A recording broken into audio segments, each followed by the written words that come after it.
Hey everybody, this is the Sliders Review, and I'm here today to talk to you about from season 4, episode 7. So, this was a really good episode, and like the last, about 6 minutes or so had me terrified. I'm like, no, like, don't do it and everything. Like, I know I said that, there needs to be a major character death. They need to cut some of the fat from the show. But not with some of these characters, man. Like, it really had me freaking going and stuff. And I mean, like, I rarely ever get, like, scared or watching anything horror related. Every once in a while, something would get me. I'm like, oh no, I'm really, like, worried and everything. This did it. This really did it. Like, to best describe the last 6 minutes, think about Toy Story 3 at the ending. And, like, you're like, oh no, this is it. They're all gonna be goners and everything. That's how you feel watching the last 6 minutes of this episode. Like, I'm just like, crap, dude. Like, they had me going. Like, seriously, this is what I've been talking about. But there's only 3 episodes left until, like, they film the next season, and then next season is the last. So with this episode, a good fair people had some stuff to do. A bit more people had dialogue. Mostly, like, the small supporting cast had, like, dialogue and everything. It is very dialogue heavy in this episode, but at least it's like dramatic, you know what I'm saying? So it doesn't bore you and everything. And you're invested in the arguments and the discussions that people are having. So that's a good plus, because if it was just like a bunch of talking and nothing else, then I would be kind of irritated.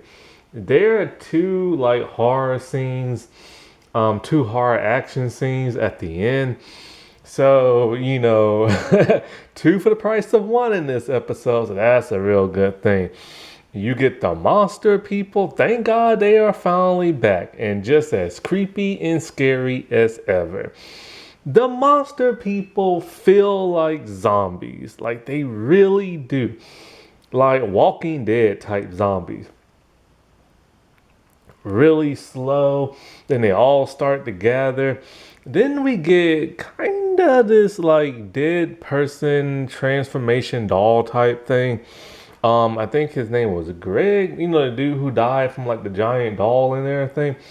He comes back, and that was really freaky and stuff. Then, of course, what was also really good in this episode is that now all the characters are all caught up with basically what the majority of the cast is doing. Except for nobody knows what Julie is doing. And still, she's not really doing nothing. Like, the last couple of episodes, she hasn't, like, dream walked or whatever it's called. No time traveling for her. But the only people who knows what she's doing is Randall, and he's kept his mouth shut. But everybody now is caught up on the whole Jade and Tabitha reincarnation, and people are not buying it. Not only are they not buying it, they're not happy about that. We also get the cast trying to figure out who this man in yellow is and stuff. And something else. Oh, the door and everything. That kind of leads to, for now, a bit nothing. They really didn't do nothing with that. I hate when they do that. Like, they'll come up with something big, and then the next episode, they won't really touch on it. But this show is infamous for doing that and stuff. some people really didn't have much to do and they only had a small bit of dialogue, which kind of sucks.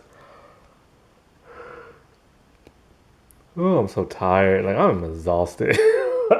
I'm constantly yawning and everything. But yeah, this was a really freaking good episode.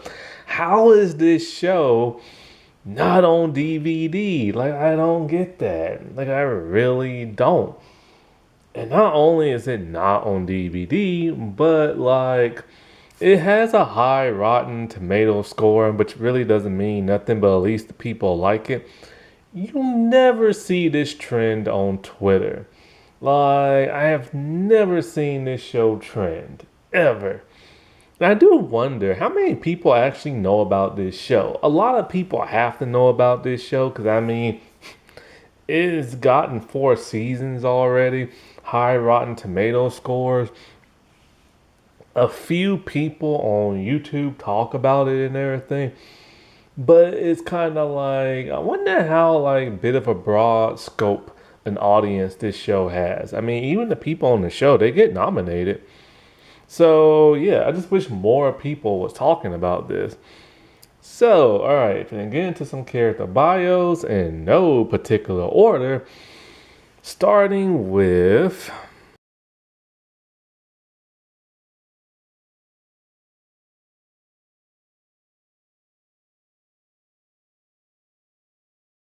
Randall. He basically tries to help Jay open the door.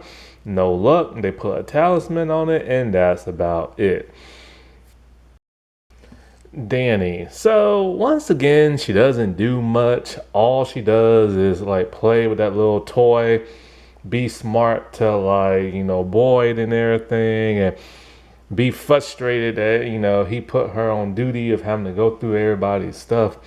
And so now he wants her to investigate this man in the yellow jacket, which she's just kind of like, how the heck is she supposed to do that?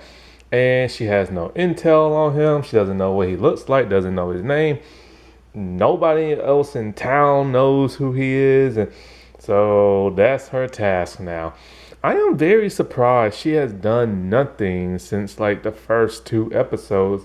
Basically, she just like freaked out. I really don't understand what the heck is going on with the writers with a lot of these characters. A lot of people have not done much this season. It does make me wonder, are they attached to other projects and just didn't have time for this one? Donna. So she is recovering from having a heart attack in the last episode. She's having to take it easy. Basically, she's being her grumpy self towards Boyd like she used to be a long time ago. She's not happy with him telling everybody about the whole Jade and Tabitha reincarnation. Also, she's not happy with him telling people about the door and trying to look for the bones of these kids that they might not be able to find. And the whole man in the yellow jacket thing and just, stuff like that.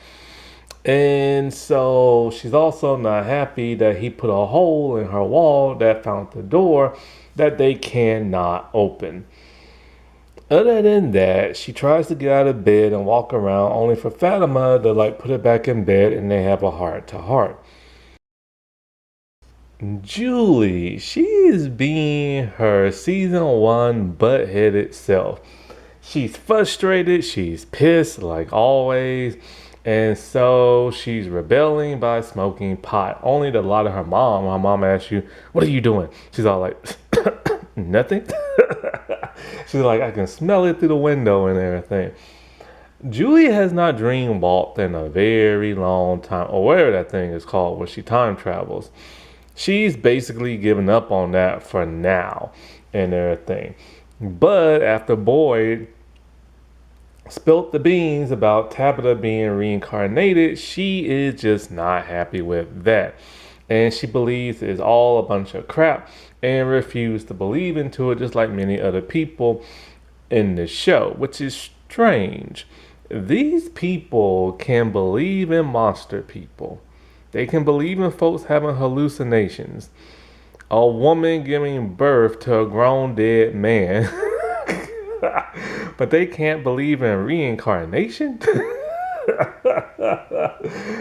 Oh boy. So she's just being her irritating little self towards her mom and stuff. Then she's talking to Elgin and she's still like, I don't believe in none of this crap and I don't believe in you thinking God has a plan for this whole place and us being here and all this. But she keeps interrogating him about what happened to his eye. And he's too scared to tell because of what Boyd told him and everything. And I forgot that, when he came into the show, these two started to be friends and everything. And I thought maybe, just maybe, because they're similar in age, they might have like some type of connection type thing. But sorry about that, I'm yawning. I am exhausted. But they later paired her off with Randall when Eldon started doing the kimono lady thing. I still can't believe she was the actress who had a small role in Van Helsing on Sci-Fi. And also, the fifth and last season of Van Helsing, that is now available on different streamers, so you can watch that. Oh, it's gonna be a chore trying to get through that fifth season. The fifth season was probably one of the worst. Christy. So she has, once again, barely nothing to do in this season. And she's upset at Boyd because she's all like, how can you keep this whole reincarnation thing from me? I thought we was in this together and blah, blah, blah, blah, blah. I'm just kind of like, since when is him and her a team? Yeah, they get along and everything. She's the medical person. He's the sheriff and the person who runs the thing. But they're not really a team. You know what I'm saying? So for her to get mad at him about that was just kind of weird. But that's basically all they really talk about. Now, as for her girlfriend, I think her name is Marisol. I don't remember because this girl barely does anything in the show. She is just kind of down in the dumps and everything, talking about how I think her dad or mom or somebody, I think it was her mom, told her that, when you die, you don't go to heaven or hell, you just go to some other place. She is starting to probably think, hey, that's what's happening to them and everything. Other than that, once again, nothing to do. No hallucinations, no nothing. See, when I say get rid of dead weight, I'm talking about her and stuff. Like her, the bus driver, what I'm saying? Like they're not doing nothing. Surprisingly, Sarah has nothing to do this episode, especially after that whole water thing. But basically, she's talking to Boyd and she wants to sacrifice herself because he has a plan when it comes to those voodoo spear things or whatever you call them. And like somebody, he has a plan for those monster people. She volunteers to be that person, talking about, she's done some bad stuff, killed her brother, left the door open with no talisman so Kenny dad can die, tried to kill Ethan and everything. But he tells her no. But he's gonna need her for whenever they do get through that door and go in the tunnels. But he just wants her to stay near her door just like everybody else, and hopefully his plan will work. Jade, he basically, can't get through the door. And like I said before, and so he helped tell her about the whole reincarnation thing, which most people don't believe. But for the most part, him and Boyd has a plan and he needs Jade. Basically, Boyd is really thinking about how he's going to do this plan of attack. He wants like a lay of the land, and he told, Jade, like when we go down those tunnels, we need everybody who's ever been there so they can map it out for us. So he starts mapping things out. And of course, he likes doing everything three-dimensional, very similar to Doc Brown from Back to the Future. This annoys Kenny and everything. And so Jay decides to lighten the mood. He wants to know, hey, Kenny, what did you do before you came to this place? He asks Henry. And Henry's like, well, what I'm doing right now, which is drinking and getting drunk. But he finds out Kenny used to be a coach and everything. But Kenny just doesn't want to have nothing to do with it. I do find that funny. He's trying to lighten the mood and give Kenny the nickname of Coach Kenny and stuff. Victor. So Victor is not happy with the news Boyd has told him about Tabitha being the reincarnated version of his mother. And he can see how badly this is hurting his father. But, Victor is starting to realize something. After finding the man in the yellow jacket, he realizes, he still needs to help Boyd out by trying to figure out who this man is. So he has a very scary thing he has to do. So he takes Tabitha out to the car cemetery. And of course, Ethan follows. And so he finds the man in the yellow jacket's car, the old beat up brown car. And so Tabitha, she finds Miranda's car and she goes to it with Ethan looking inside and stuff. When they look inside the man in yellow's car, jacket's car, he has really nothing in the trunk but a spare tire.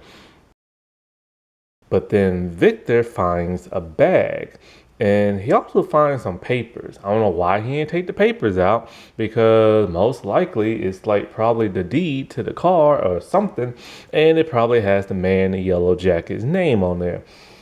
But the bag has teeth in it. Victor literally freaks out, nah, this is scary, we gotta go. And everything, you know what I'm saying? And he tells Ethan and Tabitha, look, we need to prepare Ethan and everything. He needs to know what's coming and everything. He needs to be ready. This is freaking him out and pissing Tabitha off. And he literally tells them, if you're really my mom and everything, this is all happening again. My mom came here with a son and daughter. You did the same thing, but she also had a husband. And he's all the man in the yellow jacket, he killed my mom and he killed my sister and he only left the boy, which means Ethan's probably going to be the only person left alive and he needs to see these teeth so he can prepare himself. So Ethan just freaks out and runs off and everything. But I feel bad for Victor because, what if what he's saying is true? Why did the man in the yellow jacket leave him alone of all people? Why did the boy in white decide to save Victor and befriend him? How the heck did Victor survive? It's just this is why we need a prequel series before a young Victor gets too old for the show. Boy, so when he's looking at little toy thing, he's seeing a bunch of locations from America. But then all of a sudden, this place is playing tricks on his mind again, and he sees a picture of his wife. Not only that, but his hand is starting to tremble again, which Jade points out and stuff. But Boyd has a plan. After telling everybody about the voodoo spears and everything, killing the dolls, he wants to test them out on the monster people. And so he comes up with a plan. At night, when they come out, he's going to be outside with one of those spears. And he's going to stab one of them. After that, he's going to take off running back to the station. If he's unable to get there, then he's going to go to one of the other houses. This is why he tells the people in town, stand near your door inside in case I come running. And so, we see him with his bell in hand and everything. And that's such a great visual. I miss that so much. And we haven't seen it all season long. However, Kenny and Ellis, they have a plan of their own. it's Boyd's plan, only Kenny's gonna be the sacrificial lamb. They don't want Boyd doing that. He's older, his hands are trembling, he's constantly hallucinating. They feel like he's a liability. And Kenny's all like, look, man, I'm your second in command. This is what they do. They do things that, the higher up, isn't supposed to do and supposed to stay, at the station and stuff, or at their position. And so this was really cool of Kenny to step up, you know what I'm saying? Because he hasn't really done much this season. And like he was supposed to take over in town as the new sheriff, but of course Boyd came back and everything.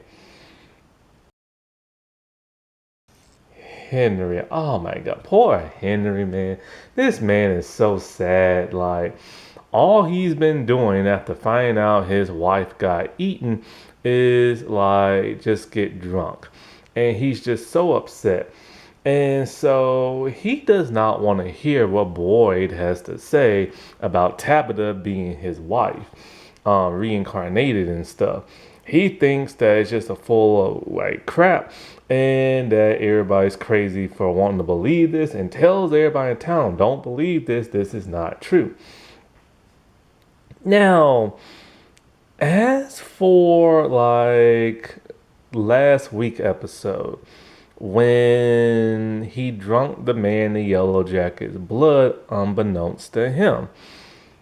I still don't know what exactly it's supposed to do to him because he's just acting like his normal self on the same percentage that he always acts. Now, when he first showed up in the show a season ago, he did not have a drinking problem. He had a little bit to drink, but nothing as severe as he's doing right now. And he's only drinking as much because of what happened to his wife. We saw that before he drank the blood.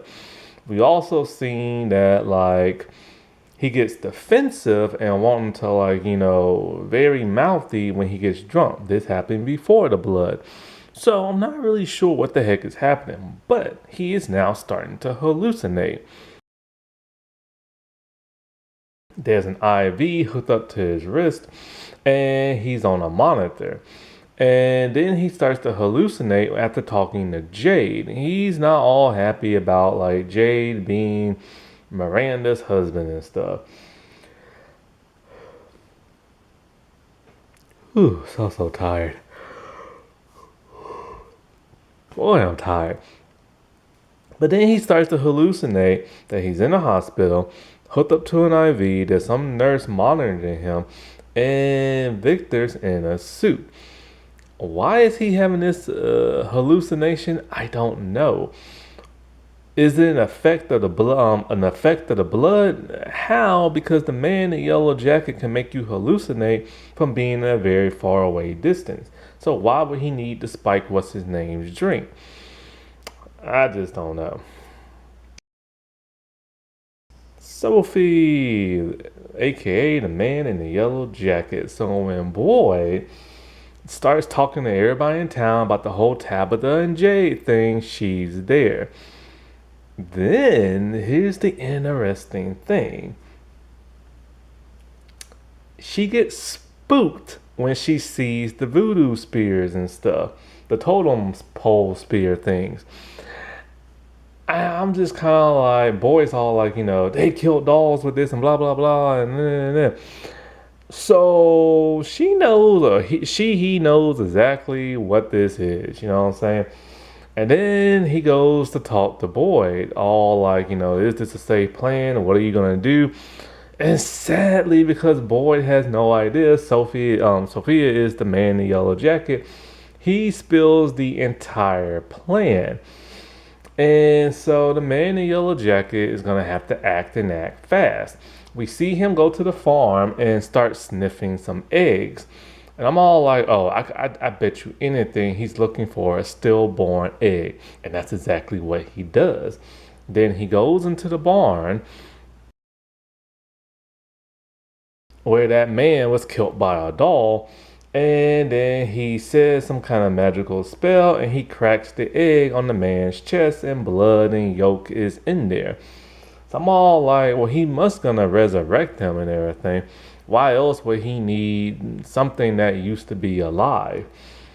And yeah, that's exactly what he does at the very, very end of the episode. And I'm just kind of like, so this must be how at least he brings people back from the dead. I forget the dude's name. I'm gonna call him Eddie. So Eddie wakes up. He's freaking out, like he has his wherewithal, and he rips the stitches off his mouth. Then at the very end of the episode, when all heck is broken loose, and the door is open, and they trying to close it so the monster people don't come in, he's able to come in the house because, of course, the talismans don't affect the doll people. And he starts trying to kill everybody and stuff.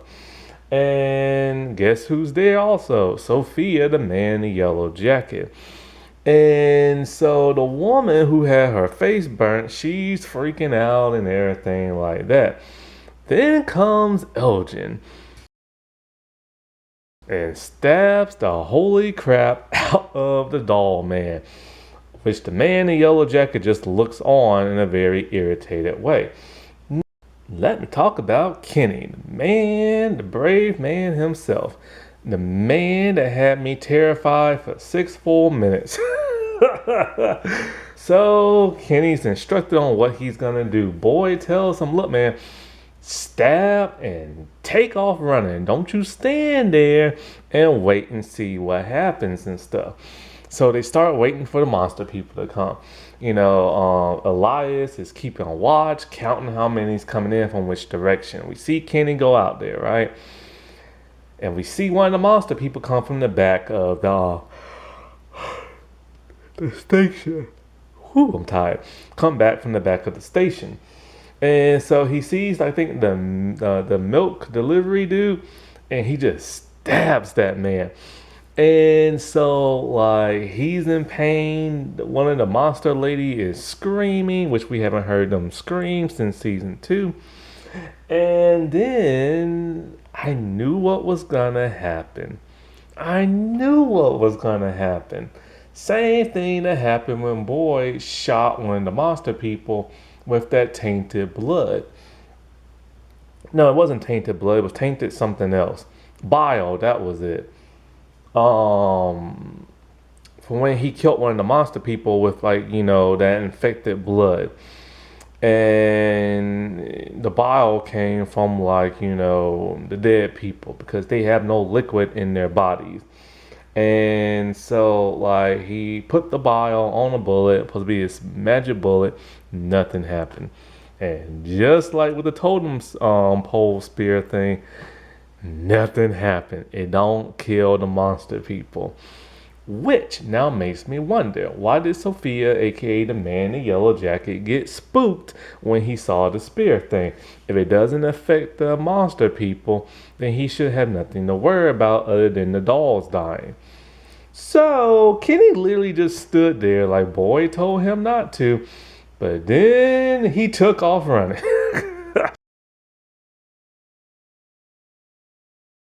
But here's the problem. He is now surrounded by the monster people and stuff. And the monster people are standing next to every stinking door. He has no building to run to, so he hightails it on over to the bus. And as he's about to close it, here comes Smiley, just walking on in. And of course, they're super strong, so Kenny's unable to shut the door. So Kenny is literally just, being creeped on the bus. And the Smiley's just is walking as slow as possible with that big old smile on his face. While all this is going on, we can see some type of weird point of view of Kenny. It's through the eyes of Smiley. Fatima can see it. Because remember, she says she feels what he feels and can see what he sees. And so somehow she is like connected to him. And so she's just terrified as she's trying to get her golem set up. Kenny's able to make it to like the skylight and able to get on the roof of like the bus. But of course, Smiley can use it too. He can't jump down because all the monster people's there.